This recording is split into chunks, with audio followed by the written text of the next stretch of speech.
My topic, and I don't want to take any more than the time allotted to me, are a few challenges of the Greek Orthodox Church in America, which is a complicated issue. I'm going to leave it to just 4 and try to interrelate them to what has already been said and what is to be said, and relate them to John's comments in a very profound way. Because sometimes we Greeks do not like to hear things that get too close to our own sensitivity level. We prefer to pound our chests on the great virtues of our heritage, but we don't know what our heritage is. It is like a person who is asked, tell me about what being Greek Orthodox is. We clam up and we say, it's sort of like Greek, it's like sort of being Catholic, and hope nobody asks anymore. And then if we said, what's the difference? We swallow hard and we say, we don't have a pope, and walk away because we don't know. It's no longer enough to get jewelry that says 100% Greek with a Parthenon in a piece of jewelry. It's no longer enough to settle with the cliches of Souvlakia and Zorba and Never on Sunday. We must ourselves know our heritage before we can pass it on to others, including our children. So let me focus on just 4 challenges of the Greek Orthodox Archdiocese or the Church in America. First of all, and I'm going to be truthful from my point of view. If the Archbishop were here or my other hierarchs, they might say this is not true. The Church, and I think our own groups, really do not have any long-range plans of not only where we are, but where we ought to be 25, 50 years from now. We have clergy laity congresses every 2 years. We have wonderful dinners. We have Philoptochos gives us cheerful talks and slide presentations.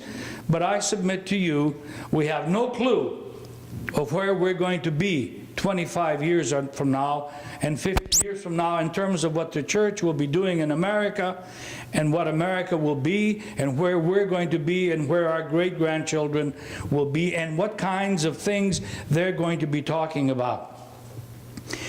We really do not know, if it's on paper, I would like to have a copy, how we will respond to these challenges of an ever-changing, as we were told by our speaker at lunchtime, of our ever-changing, multi-ethnic, multicultural, multi-language society that we are in.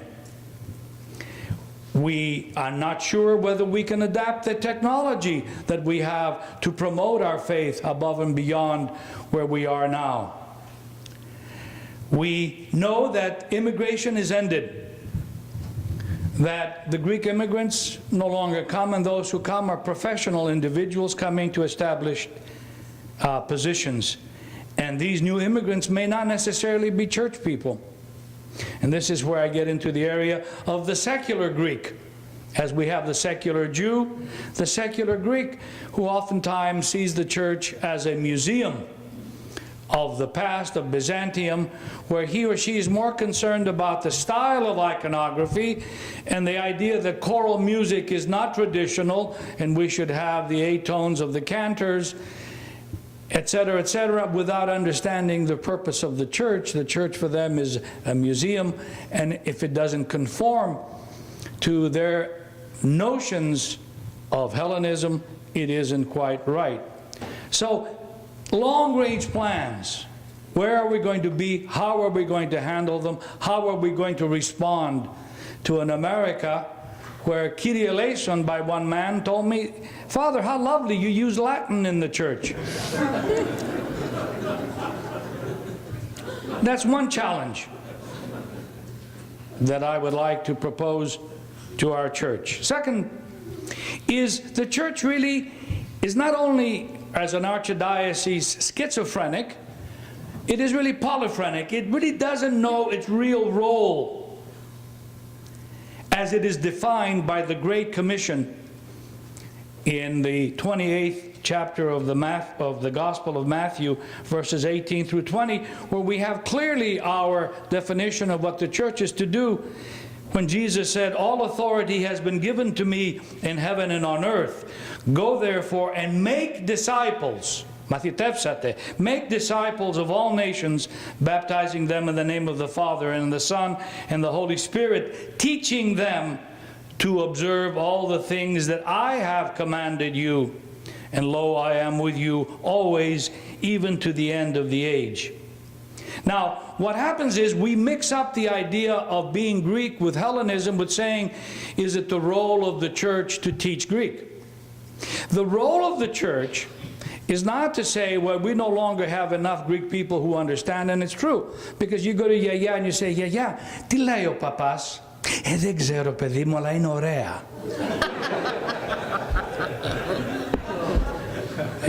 The idea is that we have the secularists who say the church isn't teaching Greek. The church never taught Greek. The language of the liturgy is not the language that you and I use. The purpose of the church is to promote the gospel of Jesus Christ in the Hellenic context. That's why I love to debate my Protestant minister friends, because when they're talking about sola scriptura, only the scriptures, I say they're our scriptures. They have to be seen with a Hellenic mind to be understood. So the role of the church is not so much to teach Greek as it is to promote the values and the character and the civilization that brought Christianity to us. And that appeals to the non-Greek. I would like to have a bumper sticker that says, you don't have to be Greek to be a Hellene, which is true. So the role of the church then, it gets pulled in so many directions. It's afraid. So what does it do? It does the Orthodox observers bilingually, although the majority of the people don't even read the Greek part. But the Archdiocese is afraid that it might be accused of being not fully Greek. So we have this pull and tug, pull and tug. He's a good priest because he knows Greek. He's a convert, he doesn't. And we miss the whole point that we can all be Hellenes by emphasizing the Hellenic roots and the Hellenic philosophy and the Hellenic character of Christianity. That is what we must do, and we will attract others to our philosophy, and they themselves will begin to dig and find out what the Hellenic roots of Christianity are. Still promoting and pressing the idea that we are to perpetuate the good news of Jesus Christ. Third, in many ways, which is connected, is that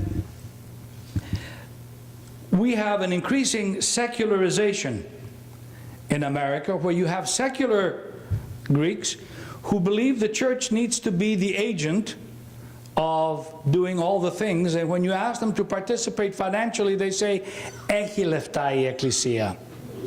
Πού τα βρίσκει η Εκκλησία τα λεφτά? Πού τα βρίσκει? So you have the ethnic types who want nothing to do with the religious element, who are putting the pressure on the church to do the things which they themselves were not willing to do or willing to finance. And that's why Dimitri Liapas and John Papadopoulos and others have to constantly come to this group and ask for financial help, and you're saying, "Και πού θα τα βρω εγώ?" So this idea that the church somehow is responsible and has the weight of Hellenic education is a misnomer. Without the church, there is no Hellenism in America. Even if we say Kyrie eleison. And to the secularists who come around once a year for to hearing Christos Anesti, and then when my back is turned, they all bail out to go and have Mayeritza. That's where it's going to be. To the secularist who wants Greek education for his child, but yet is has an antipathy toward the church, he's going to lose that child to Hellenism. I see it over and over, because Yanni is going to meet Cheryl in high school and in college, and Cheryl is going to invite him to the First Presbyterian Church of Brentwood, and he will become Presbyterian, and I meet it all the time. And this must be understood. There is no Hellenism in America or the New World if the church is not strong, if the church is not spiritual, if the church is not grounded on holy tradition and the gospel message as it has been Hellenized. Third, as you know, keeping to my time limit, is the idea that more and more we have interfaith marriages. Someone, I think our speaker at the lunch said 80%. In the West Coast, it's 85 to 90% interfaith marriages. Now I am even asked, because I speak Spanish, because so many of our young people are marrying into Latino families, and their families are coming up from Venezuela or Colombia. Father, would you throw in a little Spanish? So I say, Kyrie eleison, Lord have mercy, Señor ten piedad. Thank God I don't do too many Korean ones because I have no clue. That is a fact. Cheryl cannot be Greek, but she can be a Hellene, when she understands that her tradition is also a continuation of the great Hellenic character. And finally here, because I do want to quote something as my time permits, there is a move, as you know, and you'll be hearing more, to a Pan-Orthodox church in America. What we have in America is not canonical. You cannot have a Russian, a Serbian, a Romanian, a Bulgarian Orthodox bishop in one city. One bishop, one church. The church in America is really not canonical. So now there's a move to Pan-Orthodox movement, where you have the Russians and the Serbians and the Antiochians and the Greeks coming together and one day talking about perhaps one central administrative unit. What will that do to our Hellenic culture? Can we Hellenize as we did originally? Who Hellenized the Slavs? Who brought religion to the Russians and the Serbians? Who did this? It was the Greeks. So we must have some influence, not in the ethnic, narrow, Tarzan chest thumping, I'm Greek, but in the greater sense of universal Hellenism that talks about values and Christianity as it should be.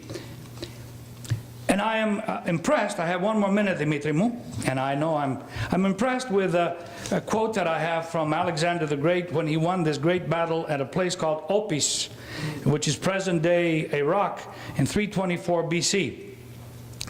And he is the example we ought to follow in terms of how he Hellenized the world while still allowing the maintenance of local custom and local tradition, yet undergirding it with Hellenism.